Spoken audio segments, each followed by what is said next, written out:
3 grams. Gang. Told my weed man, roll up. Gang. Bitch better know who I am. Told my lean man, pork. Already worked out a deal. Made a promise to my mama that I bless her with some grandkids. She could spoil them. But till then, I'm getting dollars. I'm just doing what I gotta, can a man live? And it's all day. I swear these bitches done lost the baby. You put the hoe in honest, baby. So complicated. And I may be a little arrogant. I'm aware of it, I know. We ain't going nowhere. We ain't going nowhere. Cause we can't be stopped now. Cause this rap shit for life. We ain't going nowhere. 100 grand. You couldn't tell me nothing. When I first made 100 grand. Made 100 grand. Back then you call me little. Now I rhyme so clean in the coat made an armadillo. You ever got the memo? Saying I'm the shit though. I get a freak even when she underwater, she could deep throat. I remember them cold nights, I was sleeping on the floor. I was dreaming about a 4G auto feed, now they down below. A nigga got so much money on me, I can't count no more. The house, look at the garage, nigga. The book cook got a couple pages, that was down on my ass. Had to go a new direction. Bum mama Gucci purse, give it 10 racks till you ain't got stress. Down below, down below. Down below, down below, oh. First of all, I want to just say rest in peace to Mac Miller because that young man died and he had so much potential to be something great. And he was great. You go through his discography, it's a lot of good songs and a lot of good albums that you would discover. And I'm not trying to turn anybody into a Mac Miller fan, but between Good AM, watching movies with the sound off, swimming, I just feel like Mac Miller should have been a bigger deal than what people say that he was. Because Mac Miller had so many great features. He did so much for the music industry with just being in his own lane and coming up around the same time as Tyler, the Creator, Casey Veggies, people of that nature. And to see him go so young, that's just sad. I also want to touch on Roddy Ricch a little bit. Simply because I played these 2 songs, I want to tap into these people's discography and how they make music. Roddy Ricch first album, please excuse me for being antisocial, was absolutely fire. Fire. There was 2 songs that I could skip on the project. I elect not to because I like the flow of the album and what the message is and the story and how it works. He came off of Feed the Streets 2, which is what I just played down below off of. Feed the Streets 2 really propelled him into being on the map as an artist. Then he followed up and made The Box, which just took him into another level, which now is a diamond certified single, 10 million copies. Roddy Ricch's last album, which if you guys want a review video for it, I will do, Live Life Fast. There was nothing wrong with the project per se. People feel like he came off of a great album and should follow it up with something that would exceed that. The unfortunate part for Roddy is he set the bar so high for himself with making a complete album of just bangers, with also making such a big single in the beginning that when he did come out with Live Life Fast, it didn't sit well with people.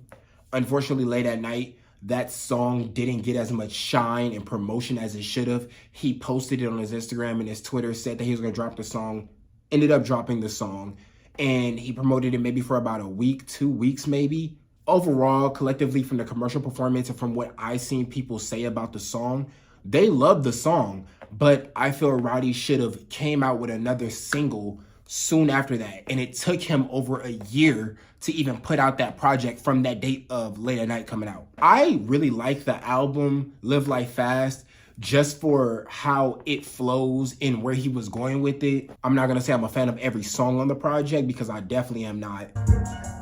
Round strikers. Fuck her tight, you got that right, you need a ride striker. I took the icing, bro, I step by icing, bro. Drug race, got me cold, got me cracked. Can't stand it, wanna enjoy life if it ain't tight. Cuban legs, walking on ice on plate. Kick the door, fucking shirt, 6 oxygen. This poor, we stick together like King Kong. I'm taking drugs out my body. Insane, inside my brain and my body. Fuck her tight, you got that right, you need to ride striker. Before the Ferrari Spider, man, I had to ride striker. I told my young niggas how to slide, go and get a striker. I put my young bitch in G-Way, she ride striker. Hold up.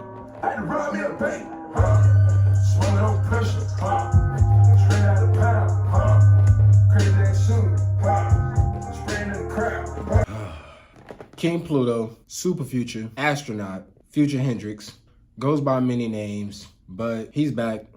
Future has a song out now named Worst Day. I can't tell you what I expect of Future going to this next project. I did hear a snippet on Twitter when I was scrolling down my timeline, somebody saying that Future's coming out with another classic album. Off of what I heard from the snippet, I can say that his element is just the same. He's giving us the same energy. His production has not let him down. The production won't let us down. I don't know what to expect listening to Worst Day, simply because based off of his last project, High Off Life, I feel Future can't go down at all. Future has been on a long run since 2011, 2012 of just producing great mixtapes, great albums, great songs. Overall, I think that Future is going to continue to stay at the level that he's at. I don't think there's no elevating Future. I don't think there's no taking him higher than what he is. I can tell you what we are as fans waiting on. Future and Drake rumored about 2 years ago that there was supposed to be a part 2 to What a Time to Be Alive. I'm also waiting on, I believe Future is supposed to be collaborating with someone to give us some type of mixtape. I'm waiting on that. I feel nobody can control Future at his label simply because he is signed to free bands, but also he does have songs that are put out by Epic Records. When I say that, I enjoy the fact that they give him free liberty to make the type of songs that he wants, to make the type of music that he wants. It sucks to see fans hear music from artists and they're so great, and then once the label comes and takes over, their music just doesn't sound the same at all. I'm not gonna do too much talking. I wanna get into it. I wanna hear what Future has for Worst Day. 3-minute song. Nice and short. Let's get to it. Valentine's Day, the worst day, got 2 minutes to please. I pulled in my paper, put my mind at ease. I bought all these gifts and you know, all in peace. Tell the pants I knew whips, yeah, but all they want is me. I done gave G's and she still wasn't pleased. I done gave her 100 G's, all she found is me. It's a treat when we meet up, but never when we meet. She want me to be there on February 14th. I come to when I get a chance, who gotta be brief. When you got more than 1, 2, 3, 4, 5, 6 bitches, Valentine's the worst day when a nigga rich. I more than 1. I Catholics got Christian, got a Muslim, got Egyptian. They saying they miss me. Won't settle for no quickie, gotta wake up in they Vickies. What did I tell you before I even started listening to this song? Future's production isn't going to let us down. Future's always going to have somebody that's going to understand the concept of what he's trying to do in a song, and they're going to apply it to that once they start hearing him go into the studio, and they're going to fix it up how they want it. With this song, Future is talking about how he has all of these women and he's giving them all the gifts. He's spoiling them, giving them money, giving them cars, but all they really want is him. As we know, Future hasn't settled down truly with a woman since Sierra. I don't consider him dating Joey and having a baby with her, settling down. His fling with Lori Harvey was maybe for publicity. We don't know if he actually loved her or what happened in their relationship, so I won't speculate. We always see Future with different women, and we always see him looking very happy or gloating about, oh, if she don't have an AP on, that ain't my, she belongs to the streets. So I think that Future is saying that he's tired of giving these women gifts. He's tired of spoiling them and not really getting anything true in return. I feel Future just wants to be loved. After Sierra and him broke up and that whole situation went sideways after she had the baby, Future feels like he needs a woman to want him for him and not what he can get her. In the lyrics, he says, spent over 100 G's and she still wasn't pleased. I didn't give her 100 G's. All she want is me. It's a treat whenever we meet up, whenever we meet. She just want me to be there on February 14th. There's no excuse for him not being able to be with a woman on Valentine's Day. He feel like that's the worst day because it's this super hyped up holiday where women and men feel like everything has to be gone to the extra mile just to be pleasing. I don't think that unless Future really settles down with someone who truly loves him, someone that truly wants to be with him, someone that wants to commit, that he'll ever take anything serious anymore. Reservations to the chick in my coat. My inspiration never let it drag on the floor. I'm turning up some more, I've been too damn broke. Feel like I'm God level, so many chicks I adore. Choose one and you gonna make the other one feel less important. This is exactly what he's talking about. I think Future would really rather have a bunch of women than to just commit to one because he doesn't want to disappoint anybody. I think maybe because Future has been disappointed so many times, or that he has so much money, he's had kids, that he wants the next level, but something is holding him back from going that next step. Too many to please. I popped out my paper and put my mind at ease. I bought all these gifts and your heart all in peace. Cut pants out new whips, yeah, but all they want is me. Got a Glock on the pillow, she blowing for my game. Not trying to lie to you, I don't want to explain. There's not much to say about this song.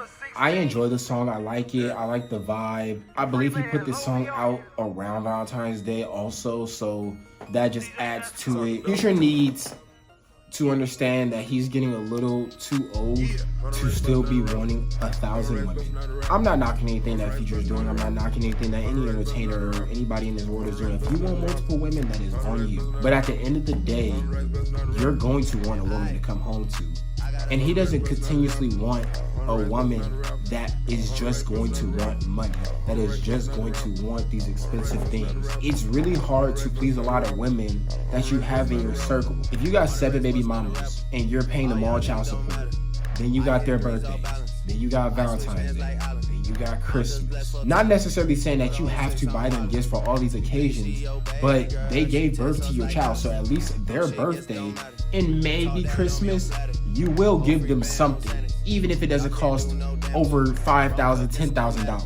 I think Future is going in a real good direction if this is going to be on the project. We've seen that songs Future has put out as singles that have not made the project. And even if they did make a project, they're all the way at the end of the album, so you're getting fresh material all the way through. And you're also going to get that one song that you may have enjoyed as a single. Elaborating on what Future is saying, simply, he doesn't want to please everybody. He's tired of it. He wants the pleasing. He's tired of gold diggers. I think Future is starting to come to the realization that it's not enjoyable to having all these women to please. I think that he is going to understand one day when that woman settles down with him that it's not going to be fun anymore. I think once he realizes that that woman settles down with him, it'll be easier for him to maintain a normal lifestyle. To be honest, with Future's music career, I feel like he could literally make 4 more albums and be out of the industry, just maybe producing, maybe just doing label stuff as an owner as he is for free bands, pushing his younger artists up, signing new artists. I'm not gonna say Future is falling off because this song by no means is making him fall off. We're still getting the same toxicity. We're still getting that same dark energy. We're still getting that same production. We're still hearing him croon over certain beats and give that same energy that he's been giving for all these years. And I think that Future is going to probably put out one more single before his album comes out. I would expect his album around September, October, just based on how the industry is going. Not really too many people are putting out music, and if they are, it may fly under the radar. I think Future's onto something though. I think he's truly onto something with this song, and I really can't wait to hear what his album sounds like. Free bands, Future Hendrix, Pluto. I'll just stay tuned to see what I get in the near future from Future. This was a good single.